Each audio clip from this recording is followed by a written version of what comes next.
One of my favorite magic items in the game of Dungeons & Dragons is the Immovable Rod, so let's talk about that one today.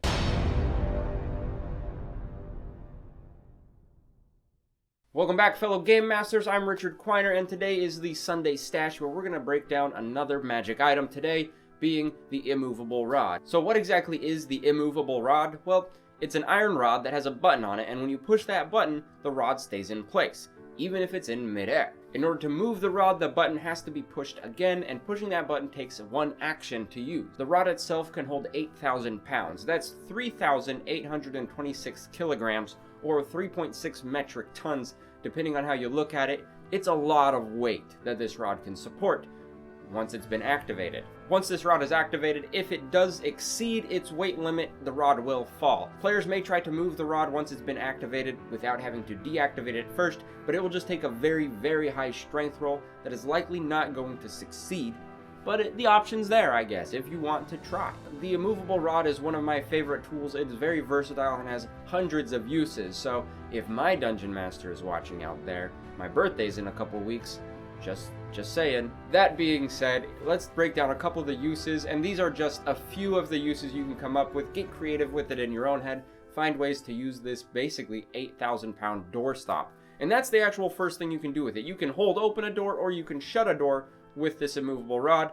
Imagine putting this behind a door, activating it. It would take 8,000 pounds to push that door through, and people wouldn't be able to touch the rod from the other side. So you could effectively stop a large horde of creatures coming after you, unless they break through the door, I guess, but you see what I'm going at with this one. Another really neat feature would be using it as an anchor point for a rope. The downside of that is you would have to retrieve the rod later on, so that means you have to climb back up to get it. So don't use it on one-way trips. I like to think also that the Immovable Rod could stop a fall. If you find yourself falling and you have quick access to the rod, you might be able to activate it in midair and stop yourself from falling and taking less damage than you would if you fell the full distance. If you find yourself in a room with mechanical components of gears and such, you could use the Immovable Rod to jam them up by shoving it in place and activating it. That would stop any gears from moving until it built up a good 8,000 pounds of pressure, but at least something. With the right placement of the Immovable Rod, you could pin someone to something else. You don't have to hurt them necessarily, but you could bind someone with the rod. The other side of that is you could also use the rod as a torture device. Consider this: if you had a captive and you need to get some information out of them and you have an immovable rod, you just have to stick the rod in their mouth up against a wall, and that would basically pin them in place, and that would hurt and be really uncomfortable. Think of it like that. How uncomfortable can you make someone by putting a rod where they don't want it? If you had two immovable rods, you could make a ladder kind of thing. You could climb up higher places just using the rods, kind of floating as you're going up, which would be also very handy. You can use the rod to secure your possessions, like if you have a bag or a chest that you don't want anyone getting to. All you really need to do is kind of secure the opening with the rod so people can't pull the bag out from underneath it.